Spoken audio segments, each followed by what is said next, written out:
माननीय अध्यक्ष महोदय, लोहिया स्वच्छ मिशन बिहार अभियान के तहत स्वच्छता पर्यवेक्षक एवं कर्मियों को संविदा के आधार पर बहाल किया गया है, पर अभी जिलाधिकारियों को भेजे गए दुर्भाग्यपूर्ण एवं विवादास्पद पत्र के माध्यम से उन्हें संविदा कर्मी के रूप में मान्यता नहीं दी गई है। उन्हें सरकारी सेवक का दर्जा दे सरकार। श्री रामबली सिंह यादव। माननीय अध्यक्ष महोदय, माननीय सदस्य के द्वारा जो ध्यानाकर्षण प्रस्ताव लाया गया है महोदय, उसके बारे में माननीय सदस्य को मैं बताना चाहता हूं महोदय कि लोहिया स्वच्छ अभियान बिहार अंतर्गत ग्राम पंचायतों में ठोस एवं तरल अपशिष्ट प्रबंधन हेतु घर घर से कचरा उठाव, उसका परिवहन, संग्रह एवं पृथक्करण का कार्य स्वच्छता कर्मी द्वारा किया जाता है। कार्य योजना निर्माण, प्रसरण एवं क्रियान्वयन की निगरानी, पर्यवेक्षण, रिकॉर्ड कीपिंग आदि स्वच्छता पर्यवेक्षक द्वारा किया जाता है। अपशिष्ट के समुचित निष्पादन के लिए ग्राम पंचायत स्तर पर नियमित अपशिष्ट प्रसंस्करण इकाई एवं अन्य संसाधनों से संचालन हेतु अनुरक्षण एवं जन जागरूकता से संबंधित कार्यों का भी निष्पादन इस स्वच्छता पर्यवेक्षक द्वारा किया जाता है। ग्रामीण विकास विभाग के ज्ञापांक संख्या 36C दिनांक 20/12/2021 एवं लोहिया स्वच्छ बिहार अभियान के पत्रांक संख्या BRLPS/LSBA प्रोजेक्ट 152/2020/624 दिनांक 26/10/2023 के माध्यम से ग्राम पंचायत एवं वार्ड स्तर पर मानव बल चयन संबंधित विवरण उपलब्ध कराया गया था, जिसके आलोक में ग्राम पंचायत के अनुशंसा पर स्वच्छता पर्यवेक्षक का चयन किया गया है एवं उनके कार्य आधारित काम लिया जाता है। स्वच्छता पर्यवेक्षक को न्यूनतम 5,000 रुपये प्रतिमाह एवं अधिकतम 7,500 रुपये प्रतिमाह, कार्य आधारित स्वच्छता कर्मी को न्यूनतम 1,500 रुपये प्रतिमाह एवं अधिकतम 3,000 रुपये प्रतिमाह कार्य आधारित मानदेय निर्धारित है। प्रथम वर्ष में SBM जी से तदोपरांत मानदेय का भुगतान 15वें वित्त आयोग के टाइट फंड से O&M मध्य से कर्णांकित राशि एवं यूजर चार्ज से प्रावधान किया गया है। जनवरी 2025 से दिसंबर 2025 तक राज्य सरकार के संसाधन से मानदेय का भुगतान कराने का निर्णय लिया गया है। मानी सर। महोदय, मैं आसन से पहले जानकारी लेना चाहता हूं। ध्यानाकर्षण पिछले दिनों आया था और उस दिन सरकार की तरफ से समय ले लिया गया था, और जिस दिन समय लिया गया उसी रोज शाम में एक पत्र निर्गत करके ये बता दिया गया कि ये हमारे नियोजित कर्मी नहीं है। उसकी कॉपी मेरे पास है। तो सिर्फ मैं आपके माध्यम से और आपसे ही मैं जानना चाहता हूं कि जब ध्यानाकर्षण हाउस में आ गया, वो प्रश्न सदन में आ गया जिसके कस्टोडियन आप होते हैं, तब फिर क्या उस प्रश्न को टेम्पर किया जा सकता है क्या? नहीं, हम तो भेज देते विभाग को। आप तो जैसे ही देंगे जवाब के लिए विभाग को ही जाएगा ना। नहीं, जवाब के लिए सर नहीं। हाँ। मेरा था कि वो नियोजित किए गए और अभी एक पत्र जो है वो आ गया सर, उसी रोज निकल गया कि अब ये नियोजित हमारे नहीं हैं। तो ये हमको लग रहा है कि शायद जब हाउस में आ गया तब गवर्नमेंट को रिएक्शन में आकर के मतलब नहीं, ऐसा नहीं है। पहले पंचायती राज को किया था, वहां से ट्रांसफर होकर ग्रामीण विकास को आया। ठीक सर, ये हुआ है। नहीं, ग्रामीण विकास आपको जो पूछना है सरकार से पूछिए। नहीं, सरकार से तो हम पूछेंगे, लेकिन व्यवस्था का सवाल है। इसीलिए मैं आपसे सर मैं जानना चाह रहा था कि क्या ये संभव है। जहां तक मैं समझता हूं कि ये बीच में जब क्वेश्चन आ गया हाउस में, तब उसके बारे में कोई निर्णय सरकार को रिमूवल की कार्रवाई का कोई पत्र नहीं देना चाहिए था। जहां तक मैं समझता हूं कि जो उसको नियोजन किया गया था, उसका सरकार ग्रामीण विकास विभाग के सचिव उन्होंने जो दिया था 8/11/22 को, जिसका पत्रांक 13/52/66/4 है, जिसमें उन्होंने संविदा के आधार पर नियोजन किया था।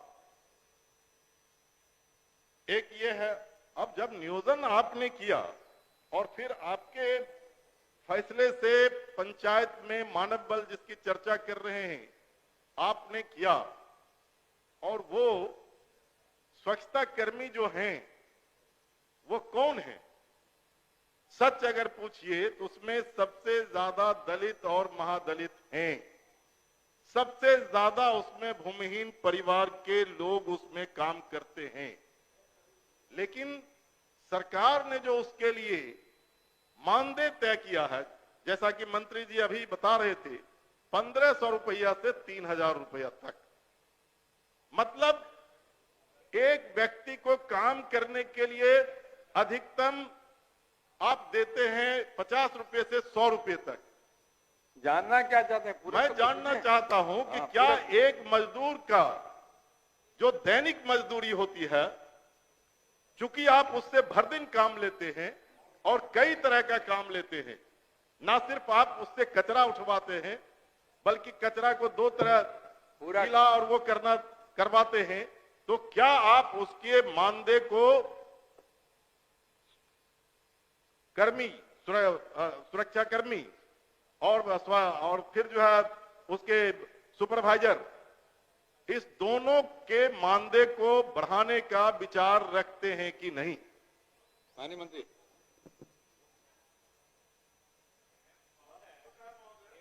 एक जस्ट केवल सूचना पर मैं खड़ा हूं। अजय जी ने जो बातें कही है ग्रामीण विकास या स्वच्छता कर्मी के बारे में, उसका तो उत्तर माननीय मंत्री जी देंगे। लेकिन एक बात जो उन्होंने कही महोदय, वो कुछ सत्य से परे है कि अगर कोई प्रश्न विधानमंडल में या सभा में या परिषद में कोई प्रश्न पूछ दिया गया तो उस विषय पर सरकार को आगे की कोई कार्रवाई करने की नहीं, मनाही नहीं होती है। सरकार ये कर सकती कोई है कार्रवाई। प्रश्न पूछ देना, ये कोई न्यायालय के द्वारा स्टेटस को मेंटेन नहीं। करने का ऑर्डर नहीं होता है। आपको तो अच्छा लगना चाहिए जो आपने प्रश्न पूछा, तो उस बात को सरकार ने संज्ञान में लिया है, उस पर जो सरकार ने उचित समझा वो निर्णय लिया है। आप तो अधिकार से सर वंचित कर दिए उस पत्र से ना। आप जवाब आपने देंगे ना? हाँ नहीं, वो ठीक जवाब देंगे, लेकिन हाउस में मैं ये बात रखना चाहता हूं अध्यक्ष जी के माध्यम से कि जब उनके पक्ष में मैं प्रश्न किया और तब आप एक लेटर निकालते वो मेरे नियोजित कर्मी नहीं है, इट मीन्स कि आप उसको रिमूव करने की बात करते हैं। हम मांग रहे हैं कि आप उसके मानदेय को बैठ जाइए, बढ़ाइए, मेरा जवाब देने दीजिए। तो मानदेय बढ़ाने की मांग मैं करता हूं। मानदेय बढ़ाने की बात करें, बताइए। अध्यक्ष महोदय, ये जो ध्यानाकर्षण है महोदय, ये काउंसिल में भी आया था, तारांकित प्रश्न था महोदय, और आज भी शून्यकाल में माननीय सदस्य भूदेव जी, माननीय सदस्य महबूब साहब का तो इस पर दस्तखत भी है ध्यानाकर्षण में, उनको धैर्य रखना चाहिए, और माननीय सदस्य ललित नारायण मंडल जी का भी शून्यकाल है महोदय। ये माननीय जो सवाल किया है महोदय, ये सुबह से शाम तक का काम नहीं करते हैं महोदय। इनका काम 50 से 100 घर का रहता है महोदय, और घर घर से कचरा उठाव करते हैं और WPO तक ले जाकर के कचरा को छोड़ देते हैं। और जब WPO तक कचरा पहुंचता है महोदय, तो वहां उसको छांटने वाले अलग से 2 रहते हैं महोदय, तो वो अलग से वो काम करते हैं। और अभी जो निर्धारित उनका मानदेय है महोदय, वो हमें दे रहे हैं। सर, इनको तो प्रसन्नता होनी चाहिए, खुशी होनी चाहिए महोदय कि ये जो मानदेय मिलता था महोदय, वही बीच बीच में बंद हो जाता था। तो मुख्यमंत्री जी को धन्यवाद देना चाहिए था, सरकार को उनको धन्यवाद देना चाहिए था कि जनवरी 2025 से लेके जनवरी 2000 दिसंबर तक इनको एक मुफ्त राज्य सरकार के संसाधन से उनको भुगतान करने का निर्णय लिया गया महोदय। तो इनको तो प्रसन्नता जाहिर करना चाहिए, तो दूसरे सवाल में उलझाए रखते हैं। आपको इनको मालूम है कि इनको और सुविधा भी हम देते हैं, सिर्फ और सिर्फ इनको मानदेय दे के छोड़ नहीं देते हैं, उनका मेडिकल चेकअप हर महीने कराते हैं और उसके अलावा भारत सरकार के द्वारा और राज्य सरकार की योजनाओं से जितने चीजें मिलती है, सुविधा मिलती है नागरिकों को महोदय, उन सुविधाओं में इनको प्रायोरिटी पर लेते हैं, एक भी सुविधा से वंचित नहीं रहे, इसका भी उपाय हम करते हैं। तो हम गरीब हैं, लाचार हैं, परेशान हैं, उनकी चिंता भी सरकार करती है और सिर्फ हम लोग गरीबों की चिंता नहीं करते, उनकी सुविधा को भी बढ़ाने की दिशा में कार्रवाई किया है महोदय। तो इनको सुविधा से मिले। नहीं महोदय, हमको लगता है कि माननीय मंत्री जी गांव में शायद नहीं रहते। अगर गांव में रहते तो पता होता कि एक वार्ड में कितने घर चल हैं। जाते हैं अपने गांव। विजय बाबू भी जाते हैं गांव। मेरी शिकायत तो है कि पटना में कम रहते हैं और विजय आप बाबू कह रहे भी हैं गांव जाते हैं में तो गांव। जाते कहाँ है? सर एक किसी बिहार के किसी एक वार्ड में 50 घर नहीं है, 100 मिनिमम 100। और आप जो सर कह रहे हैं एक जांच करवा सकते हैं, वो कितने घंटा काम करता है। गांव में रियलिटी है कि वहां हम लोग देखते हैं सुबह से लेकर के वो 4 बजे तक आपका कचरा घर घर जाकर के ढोता है। और सिर्फ कचरा ढोना एक बात है, उसको अलग से जो एक काम दिए हुए हैं कि टैक्स वो हर घर से 1-1 रुपया मांगने का, वो एक अलग जिम्मेदारी दिए हुए हैं। वो जिस सामाजिक परिवेश से आया है। क्या जानना चाहते हैं? क्या पूछ रहे हैं? मैं ये पूछना चाहता हूं कि वो उस काम से उसको अलग करते हुए, जो पैसा वसूलने के लिए जिम्मेदारी दिए हुए हैं, उस काम से उसको अलग करते हुए आप जो अलग व्यवस्था जिसकी बात अभी आपने किया कि एक मुफ्त पैसा मिलेगा, तो वो ठीक है, उसका मैं स्वागत करता हूं। लेकिन मेरा फिर से ये है कि कोई एक इंसान को आप इतना काम लेकर के काम लेते हैं, लेकिन 50 रुपया रोज आप देते हैं। 50 रुपया रोज पर कोई इंसान कैसे काम कर सकता है? इसीलिए सीधा मेरा पूरक है कि आप उसके मानदेय को कम से कम आप 5 से 7 हजार रुपया स्वास्थ्य कर्मी का, और फिर जो आपका ये सुपरवाइजर है उसके लिए कम से कम 18 हजार रुपया करने की मंशा रखते हैं कि नहीं? माननीय मंत्री जी, अध्यक्ष महोदय, एक काम करिए ना। अध्यक्ष महोदय, मैंने स्पष्ट उत्तर दिया है महोदय, और मैंने कहा है माननीय सदस्य समस्तीपुर से इलाके से जीत के आते हैं महोदय। जितना समस्तीपुर में वो नहीं घूमे होंगे गांव में, उससे ज्यादा गांव मैं घूम गया होगा महोदय। और हमारे बारे में शायद उनको जानकारी भी है, लेकिन सच को छिपा रहे महोदय। मैं घूमता ही रहता हूं और अपने विभाग की योजनाओं के अलावे अन्य योजनाओं के बारे में न सिर्फ देखता हूं, बल्कि घूम घूम करके उसके गुणवत्ता का भी पथ में चिन्हित करते महोदय जाते रहते हैं। और जहां तक ये गरीबों का सवाल है महोदय, ये जो हमारे कर्मी हैं महोदय, हमारे जो स्वच्छता कर्मी हैं, इनके लिए हमने सुविधा बढ़ाई है महोदय। और इनको जीविका में भी, इनके अगर पति यहाँ पर काम कर रहे हैं तो उनकी पत्नी को जीविका में भी शामिल किया है।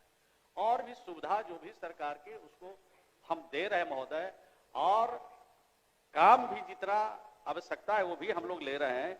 लेकिन माननीय सदस्य की चिंता है कि उनकी मजदूरी बढ़े, लेकिन हम तो चिंता ये करते हैं कि उनको समय पर मजदूरी मिल जाए, इसकी चिंता हमारी है। और उसके लिए राज्य सरकार ने, माननीय मुख्यमंत्री जी ने एक मुफ्त करने का फैसला लिया है।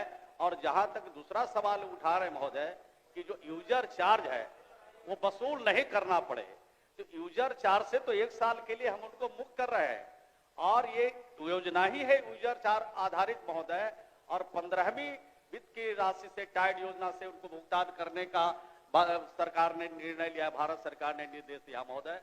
तो उससे भी कोशिश हम लोग करते हैं, लेकिन उस कोशिश में पूरी तरह कामयाबी नहीं मिली, समय पर इनको भुगतान नहीं हुआ। तब राज्य सरकार ने यह फैसला लिया कि हमको एक मुफ्त, अभी पूरी दिसंबर 25 तक उनको भुगतान करेंगे। नहीं सर आप बैठिए, मेरा- आप बैठिए, अजय जी मेरा- बैठिए, आप अजय जी आप बैठिए, नहीं आप सर बोलिए। नहीं मेरा सर समीर कुमार महासेठ जी बोलिए, हो गया आपका? अजय जी आपका हो गया? अजय जी, समीर कुमार महासेठ। अध्यक्ष महोदय, निश्चित तौर पे माननीय मंत्री जी का जवाब, चूंकि हमारा कहना अजय है जी बैठ कि जाइए। जब मिनिमम वेजेस का अर्थ क्या है, माननीय मंत्री जी शायद इसलिए नियोजन से हटा दिए उनका, जब ये ध्यान आप आकर्षण पूरा पूछे ना, मेरा महबूब स्पष्ट साहब बैठिए। पूरक है, अरे पूछने क्या दीजिए ना। मिनिमम अरे वेजेस इनके बाद रखते पूछे, हुए अरे इनका भी नाम है, सरकारी बैठिए। प्रावधान के हिसाब से लेबर कार्ड कब तक उसका खुलवाएगी अनस्किल स्किल का, पहला। दूसरा, उसको आयुष्मान भारत से कब तक जोड़ेगी, क्योंकि आपने कहा है कि हम उसको पूर्णतः सुरक्षित रखते हैं और 8 घंटा आप ड्यूटी लेते हैं बस बैठिए, और 50 हो गया। रुपए केवल देते हो हैं। गया, हो इसलिए मेरे दोनों पर है कि आयुष्मान भारत से कब तो ये जोड़ रहे हैं सूर्यकांत पासवान। और लेबर कार्ड से उसको महबूब कब साहब आपसे तक पहले लेबर खड़े हुए कार्ड थे, पूरे बोलिए। बिहार में बैठ खुलवा जाइए, देते हैं। बोलिए, आपके बाद आप बोलिए। अध्यक्ष महोदय, स्वच्छता कर्मी स्वच्छताग्राही का सवाल है। मैं मंत्री जी से जानना चाहता हूं, आप 15वीं वित्त आयोग से पैसे देने की बात कर रहे हैं। 15वीं वित्त आयोग की राशि सीमित रहती है महोदय, उसमें सालों भर हमारे स्वच्छता कर्मी और स्वच्छता पर्यवेक्षक को मानदेय नहीं मिल सकता है। मैं माननीय मंत्री जी से कहना चाहता हूं, ये आसान तरीका है कि आप प्रखंड संसाधन के माध्यम से उसको मानदेय देने की विचार रखते हैं जी, महबूब महोदय। आलम। दूसरी बात है, दूसरा पूरक है महोदय, दूसरा पूरक महोदय है, एक-एक सबसे पूछे सब निचले लोग। पैदान पर हमारी सरकार, राज्य की सरकार कह रही है, जो सबसे निचले पैदान पर जो लोग हैं वैसे लोग ही उस काम में लगे हुए हैं। पूरक पूछिए। पूरक मेरा यही है महोदय कि जो सरकार का जो न्यूनतम मजदूरी है, क्या हो उस गया, उसको न्यूनतम पूछ लिया। मजदूरी सरकार देना चाहती है? श्री महबूब आलम, श्री महबूब आलम। महोदय, ये सरकार है महोदय, कोई एनजीओ नहीं है।